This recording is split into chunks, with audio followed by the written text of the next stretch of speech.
اور علماء کرام کے ہونے والے بیانات سے استفادہ بھی کریں۔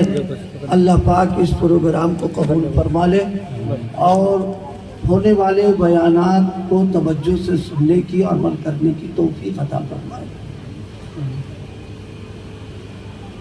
اللہ پاک کی مخلوقات میں سب سے اعلیٰ، سب سے افضل، سب سے بہتر اور اللہ کی نظروں میں سب سے چہیتی مخلوق جو ہے وہ انسان ہے۔ انسان اللہ پاک کا اتنا چہیتا ہے کہ یہ پوری کائنات، زمین، آسمان، چاند، سورج، تارے، غرضے کی ساری چیزوں کو اللہ پاک نے انسان کی خدمت کے لیے بنایا ہے اور انسان کو اس کائنات کا مخدوم بنایا ہے۔ یہ ایک ایک چیزیں، یہ سب ہماری خدمت، ہماری ضرورت، ہمارے ایک ایک کام کے لیے یہ لگی ہوئی ہے۔ قرآن مجید نے کئی موقعوں پر اس کو بیان کیا۔ ایک موقع پر فرمایا هو الذی خلق لکم ما فی الارض جمیعا، اللہ وہ ہے جس نے پوری زمین اور زمین کی تمام چیزوں کو تمہارے نفع کے لیے، تمہارے فائدے کے لیے اور تمہاری ضرورت کے لیے اللہ نے اس کو پیدا کیا۔ ایک موقع پر فرمایا الم تروا ان اللہ سخر لکم ما فی السماوات وما فی الارض واسبغ علیکم نعمہ ظاہرۃ وباطنہ۔ اللہ فرما رہا کہ کیا دیکھتے نہیں کہ ہم نے یہ ساری چیزیں تمہارے لیے مسخر کر دی۔ یہاں ایک توجہ آپ کی مبذول کراؤں گا کہ دنیا میں ہم کسی آدمی کو اپنے کام میں، اپنی ضرورت میں اگر کسی کو رکھتے ہیں تو اس کی مزدوری، تنخواہ ملازمت کے طور پر رہتا ہے تو اس کو دینا پڑتا ہے۔ لیکن یہ پوری کائنات جو ہماری خدمت میں لگی ہوئی ہے، ہماری ضرورت کو پوری کر رہی ہے، آج تک کوئی نہیں بتا سکتا کہ چاند نے یا سورج نے کہا ہو کہ ہم نے تم کو اتنا نفع پہنچایا، تم کو اتنا فائدہ پہنچایا، ہماری تم مزدوری دے دو، ہماری تم اجرت دے دو۔ نہیں، اللہ نے اس کو مسخر کر دیا۔ جس موقع کی جو ضرورت ہوتی ہے، یہ ساری ضرورتیں ہماری آٹومیٹک پوری ہوتی رہتی ہیں۔ بعضی ضروریات ہماری پوری ہوتی ہیں ان چیزوں سے، لیکن ہمارے اختیار کو کوئی دخل ہے ہی نہیں اس کے اندر۔ مثلا رات کا آنا، اسی طریقے سے دن کا آنا، سورج کا نکلنا، سورج کا غروب ہونا، چاند کا نکلنا ہمارے کوئی اختیار میں نہیں، لیکن یہ نکلتے اور ہم کو نفع پہنچاتے ہیں۔ تو پوری کائنات انسان کی خادم ہے اور انسان کی خدمت پہ لگی ہوئی ہے۔ پھر انسان کو اللہ پاک نے جس کام کے لیے پیدا کیا ہے، وہ کام صرف اللہ کی عبادت کرنا، اللہ پاک کی عبادت کرنے کے لیے انسان کو پیدا کیا ہے۔ اور انسان کو دنیا کی، کائنات کی کسی ضرورت کے لیے نہیں پیدا کیا اللہ پاک نے، بلکہ سچی بات تو یہ ہے کہ انسان نہ رہے تو بھی اس کائنات کی کسی چیز کو کوئی نقصان نہیں ہوگا، لیکن یہ ساری چیزیں انسان کی اپنی ضرورت کی ہیں۔ اور انسان کا کام کیا ہے؟ دنیا کو ہمارے لیے بنایا اور اللہ پاک نے ہم کو اپنے لیے بنایا۔ اللہ پاک نے اپنے لیے جو بنایا، میں نے اس کو عرض کیا، اللہ کی عبادت کرنا، اللہ کی بندگی کرنا۔ عبدیت کیا چیز ہے؟ عبادت کس کو کہتے ہیں؟ بندگی کا کیا طریقہ ہے؟ عبادت کے کیا اصول ہیں، کیا ضابطے ہیں؟ ان چیزوں کا جاننا، اس کا علم ہونا، تاکہ اللہ پاک نے جس کام کے لیے ہم کو پیدا کیا ہے وہ کام ہم کر سکیں۔ بغیر اس جانے ہوئے کام کر ہی نہیں سکتے ہیں۔ تو اس نظام عبادت کا علم ہونا، اس کو سیکھنا، اس کو جاننا، جس کو دین کا علم کہتے ہیں، یہ ہر مسلمان کے لیے ضروری ہے۔ دیکھیے آج کے دور میں نئی نئی ایجادات اور نئی نئی مشینیں آ رہی ہے. مشین بنانے والا جب مشین کو بناتا ہے تو اس کے بنانے کا طریقہ بھی بتاتا ہے کہ اس کو اس طریقے سے استعمال کرو, اس طریقے سے اس کو برتو. تو اگر مشین کو اس طریقے پر استعمال کریں گے, برتیں گے, تو اس کا فائدہ ہم کو ملے گا. لیکن اگر ہم تھوڑی دیر کے لیے آپ سے عرض کریں, مثال کے طور پر ایک شخص نے 4 پہیے کی گاڑی خریدی, لاکھوں کی خرید کر کے لائے.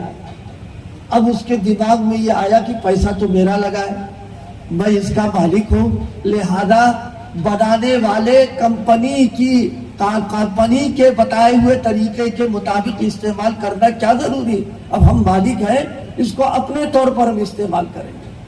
اور استعمال کرنے کے لیے اس نے یہ سوچا کہ پٹرول والی گاڑی میں اس نے کہا ضرورت کیا, ڈیزل ڈال دو, یا ڈیزل والی گاڑی میں پٹرول ڈال دو.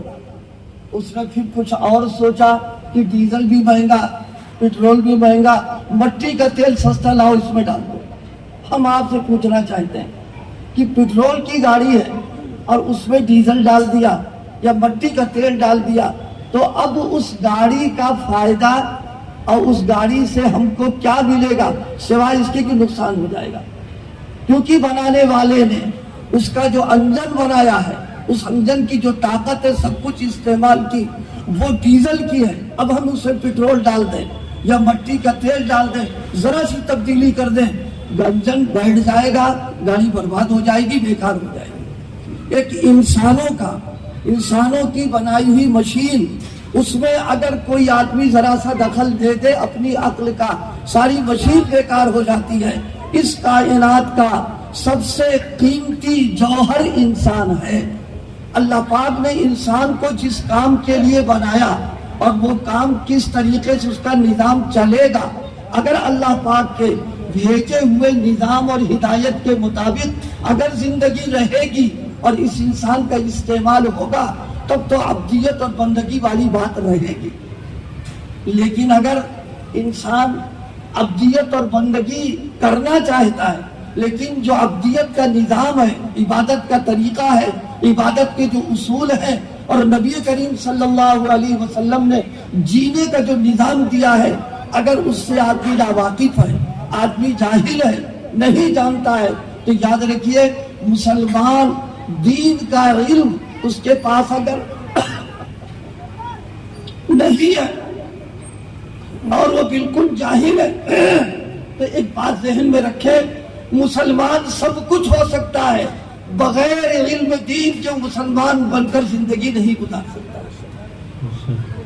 ایک مسلمان کے لیے دین کا علم اتنا ہی ضروری ہے جیسے مچھلی کے زندہ رہنے کے لیے پانی ضروری ہے. مچھلی بغیر پانی کے زندہ نہیں رہ سکتی ہے.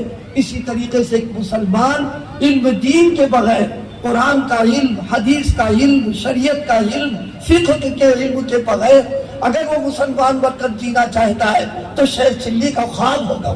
اس کو سب سے پہلے دین کا علم حاصل کرنا بنیاد ہے. اسی لیے شریعت نے ایک حکم دیا کہ جب بچہ پیدا ہو تو پیدا ہونے کے بعد سب سے پہلے اس کے کان میں, داہنے کان میں اذان کہو اور بائیں کان میں اقامت کہو. یہ شریعت کا ایک حکم ہے.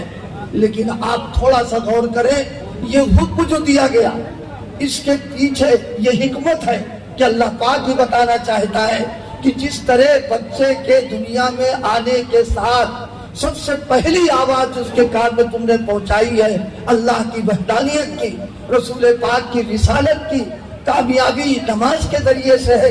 یہ بنیادی چیزیں جس طریقے سے بتائی ہیں, تمہاری ذمہ داری اور فرائض کے اندر ہے کہ اس بچے کو دینی ماحول دو, اسلامی ماحول عطا کرو اور اس کو دین اور اسلام کی بنیادی تعلیم دو. یہ ذمہ داریوں میں ہے, اس لیے پہلی آواز اس کو لگوائی گئی. دین کی تعلیم حاصل کرنا, بچوں کو, بچیوں کو دین سکھانا, قرآن سکھانا, شریعت کی تعلیم دینا, ان کی تربیت دینی کرنا, ان کی ذہن سازی کرنا, یہ ہم سب کے فرائض کے اندر ہے. اس موقع پر میں ایک توجہ آپ کی اس طرف مبذول کراؤں، شریعت نے علم کے سلسلے میں جو حوصلہ افزائی کی ہے اس سے وہ علم مراد ہے جس سے اللہ کی معرفت ہو رہی ہو، اللہ کی پہچان ہو رہی ہو، اللہ کا تعلق پیدا ہو رہا ہو، اللہ تک وہ علم پہنچانے والا ہو۔ جو علم اللہ سے دور کر دینے والا ہے، جو علم اللہ کے انکار پر آمادہ کرنے والا ہے، شریعت نے اس علم کی حوصلہ افزائی نہیں کی ہے، اس علم کی حوصلہ افزائی کی ہے جس سے اللہ کی محبت ہو، اللہ کی معرفت ہو، اس کے حقوق توحید اور عقائد کا علم ہو رہا ہو۔ اس علم کو شریعت نے پسند کیا ہے اور اسلام نے علم کی ترغیب دی ہے، تعلیم حاصل کرنے کی تاکید کی، توجہ دلائی، کاہے کے لیے؟ کمانے کے لیے، اقتصادی حالت ہماری اچھی ہو جائے، معاشی اعتبار سے مضبوط ہو جائے۔ دنیا علم کے سلسلے میں توجہ اس بنیاد پر دے رہی ہے تاکہ لوگ اقتصادیات اور معاشرے کے اعتبار سے لوگ آگے بڑھ جائیں۔ لیکن اسلام نے جس علم کو توجہ دی ہے وہ تعلق با اللہ کے لیے، حضور کے اللہ کی معرفت کے لیے، دین کو پہچاننے سمجھنے کے لیے، آخرت کو بننے سنوارنے کے لیے اس علم کی حوصلہ افزائی اور اس علم کی ترغیب دی ہے۔ اس بنیاد پر یہ مدارس اور یہ مکاتب، یہ دینی درسگاہیں ہماری اپنی ضرورت کی چیز ہے۔ میں سمجھانے کے لیے عرض کرتا ہوں، دو غذائیں، ایک غذا ہمارے جسم کی ہے اور ایک غذا ہماری روح اور ایمان اور دین کی ہے۔ جسم کی غذا اللہ پاک نے زمین سے وابستہ کر دیا ہے، ہمیں ہمارے جسم کو جو غذا کھانے کی، ماکولات، مشروبات، مادیات، پھل فروٹ، سبزی، غلے جتنے ہیں یہ سب زمین سے پیدا ہوتے ہیں، یہ ہمارے جسم کی غذا ہے۔ جس طرح زمین جسم کی غذا ہے، اسی طریقے سے یہ مدارس، یہ مکاتب، دینی درسگاہیں، یہ خانقاہیں، یہ ہمارے ایمان کی غذا ہے۔ اس کے ذریعے سے ہم کو ایمان ملتا ہے، عقیدہ ملتا ہے، شریعت کا علم ملتا ہے، دین کا علم ملتا ہے۔ یہ ہماری اپنی ضرورت کی چیزیں ہیں۔ اس لیے میرے دوستوں، میرے بھائیوں، کسی بھی علاقے میں دینی مکتب کا قائم ہونا، دینی مدارس کا قائم ہونا، قرآن کی، حدیث کی تعلیم کا انتظام ہونا، یہ اللہ پاک کی بہت بڑی نعمت ہے۔ ہمیں اور آپ کو اس نعمت کی قدردانی کرنا ہے۔ ایک بات ذہن میں رکھیے، اللہ پاک نے کسی کو کوئی نعمت عطا فرمائی ہو، چاہے وہ ظاہری نعمت ہو، چاہے باطنی نعمت ہو، چاہے مادی نعمت ہو، چاہے روحانی نعمت ہو، اس نعمت کی اگر ناقدری کی اور اس پر توجہ نہ کی تو قیامت کے دن اللہ پاک اس نعمت کے بارے میں پوچھے۔ جن علاقوں میں مکاتب اور مدارس ہیں اور دینی تعلیم کا انتظام ہے، اس علاقے کے لوگ اگر اس مدرسے سے، مکتب سے فائدہ نہیں اٹھا رہے اور اپنے بچوں کو قرآن نہیں پڑھا رہے، اپنی اولادوں کو دین کی تعلیم نہیں دے رہے، خود دینی اعتبار سے اپنے آپ کو اس سے مستفید نہیں کر رہے، تو اللہ قیامت کے دن پوچھے گا کہ میں نے تم کو دین کا علم حاصل کرنے، حاصل ہونے، دین پہنچنے کے لیے مدارس، مکاتب، علماء، صلحاء، مفتیان کرام تم کو دیے تھے، تم نے اس کی کتنی قدردانی کی؟ یہاں تو ہم جس طرح چاہے رہ لیں، لیکن اللہ پاک کے جواب دہ ہونا پڑے گا۔ اس لیے میرے دوستوں، میں نے بہت اختصار کے ساتھ توجہ دلائی کہ یہ مدارس و مکاتب ہماری اپنی ضرورت کی چیز ہے، بالخصوص آج کے دور میں جبکہ ایمان کی حفاظت مشکل ہو رہی ہے، دین پر جمنا ایک آزمائش کا مسئلہ ہے۔ ہمارا اور آپ کا رابطہ مدارس و مکاتب سے رہے گا تو دین کی روشنی ہم کو ملتی رہے گی۔ پاور ہاؤس، اگر ہم اگر چاہتے ہیں کہ ہمارے گھر میں روشنی ہو، اجالا ہو، تو پاور ہاؤس سے جڑنا پڑے گا، اس سے رابطہ کر کے کنیکشن لینا پڑے گا۔ اگر ہم اس سے رابطہ نہیں کرتے اور کنیکشن نہیں لیتے تو اندھیرے میں رہنا پڑے گا۔ اسی طرح یہ مدارس، مکاتب و جامعات یہ دین کے پاور ہاؤس ہیں، ایمان کی روشنی ملے گی، صحیح عقیدہ ملے گا، صحیح عمل ملے گا، سنت کے مطابق، شریعت کے مطابق زندگی گزارنے کے طور طریقے ہم کو معلوم ہو گئے، ہمارے بچے دیندار بنیں گے، ہماری نسلیں دین کے اعتبار سے مضبوط ہوں گی۔ ان مدارس و مکاتب سے رابطہ رکھنا، تعلق رکھنا، یہ ہماری اپنی ذمہ داریوں میں۔ اللہ پاک ہم سب کو اپنی دینی ضرورت سمجھ کر کے دینی جتنی جگہیں ہیں، دین کے جہاں جہاں کام ہو رہے ہیں، جو جو نظام چل رہے ہیں، اللہ قدردانی کی، اس سے ہم سب کو جڑنے کی توفیق عطا فرمائے۔